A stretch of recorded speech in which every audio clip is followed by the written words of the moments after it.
would be like, well, by the scientific definition of theory, you need strong probable evidence for it to be officially claimed as a theory.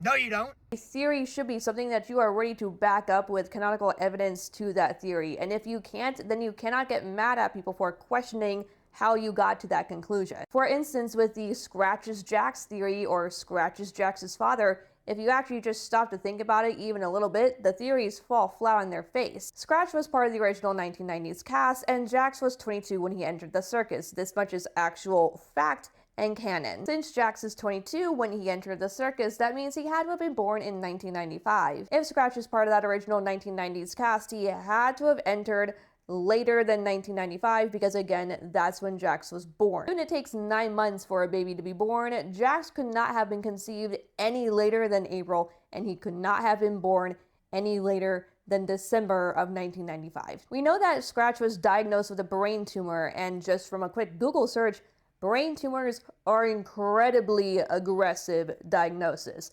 You can deteriorate within months. And by months, around 12 to 18, so about a year, little over a year, meaning Scratch could not have been diagnosed any later than early 1994. This would give him a year to father Jax and a year for Jax to be born. Meanwhile, Jax referenced the plot of Breaking Bad bar for bar, a show that was on AMC from January 2008 to September 2013. Now, Breaking Bad reached absolute massive resurgence levels popularity in the early 2020s during COVID, but it also reached massive popularity once it was on Netflix in 2011. Jax had to have been around 12 to 13 years old in 2008, and then around 17 to 18 in 2013. Let's not forget that Scratch had a brain tumor. He had at most a year to live. That is an aggressive timeline for Scratch to be Jax's father. It is an impossible timeline if Scratch is Jax himself, because again,